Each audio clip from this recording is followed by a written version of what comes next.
Sijā Ruks nodarbojas jau 20 gadus ar gaļas lielopu audzēšanu un arī pārstrādi un bioloģisku lauksaimniecību. Pirms 6-7 gadu iegādājāmies Liepājas dabas parka zonu, vienu lielu zemes gabalu pēc gaļas lielopu ganīšanu.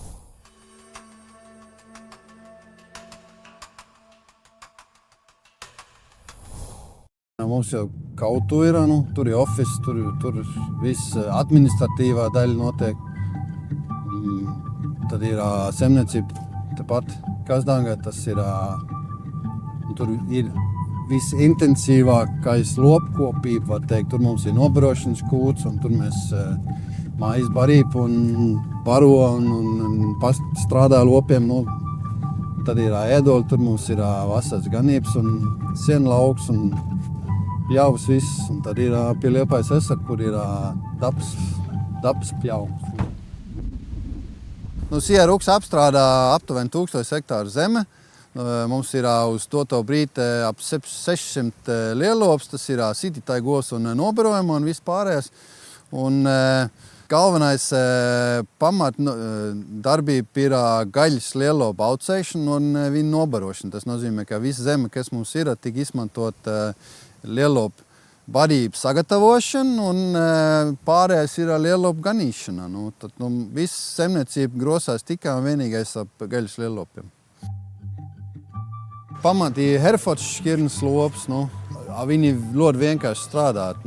Tas te ir dziļais kūts, saucamais jauno principu, te ir ļoti daudz salmu. Katru dienu mēs kaisam pa jaunu, lai viņam ir sausums un forši, un lai mums veidojas arī tā sauso kūtsmēsli, kas mums ir vajadzīgs, lai lauks apstrādātu.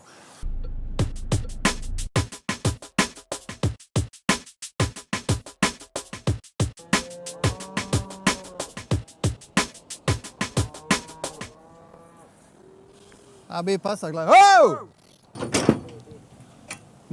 meitenes. Nāc ārā.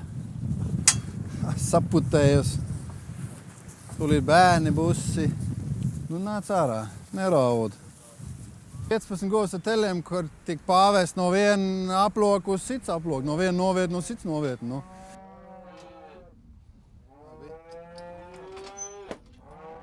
Es visu mūžu strādāju konvencionālais lauksaimniecību, un tad sapratam, ka paliek vecāks, dabūs bērni, un sāk domāt, ko tu reāli bāz mutē. Un tad, jo vairāk tu sāk domāt par to, ko mēs reāli dara to zeme, ko mēs dara, kādā veidā mēs visu apstrādājam un ko mēs daram, jo vairāk arī radās jautājums, vai tiešām mēs visu arī pareizi darām.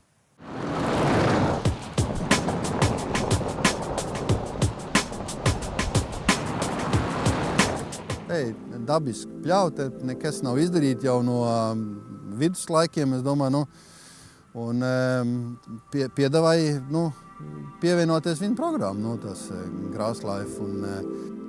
Es jau arī neslēpstu, ka tad, kad mēs šitā pļauju nopirkt, pirmā ideja jau bija, kā varētu viņu bišķiņu čut pārveidot, lai būtu ražīgāks un lai būtu lielāka atdeva. Ja baiba nebūtu man bišķiņu savā ziņā sagrābus un mēģināt ierobežot sākumā, tad jau droši vien arī te būtu bijis savādāk. Ziemeļa Madarā. Ko jau madara? To, ka tu esi daļa no kaut kas patstāvīgi un kaut kas ir bijis jau no pirmsākot, tas tomēr ir forši, ka mēs varētu nedarīt daudz, pat darīt čut, varētu piepalīdzēt dabā, lai atgriezties tā, kā bija. Bišķiņi pielieks rokas tur un lops palaid, un tā atdeva jau ir tikpat liela, tik cik viņa būtu bijis, ja mēs būtu te uzplēst ar arkli augšā un iesēt kaut kāds cits sūks iekšā. Padomāt bišķiņi, ko dara, tad jau nav tik slikti, kā domāju. No.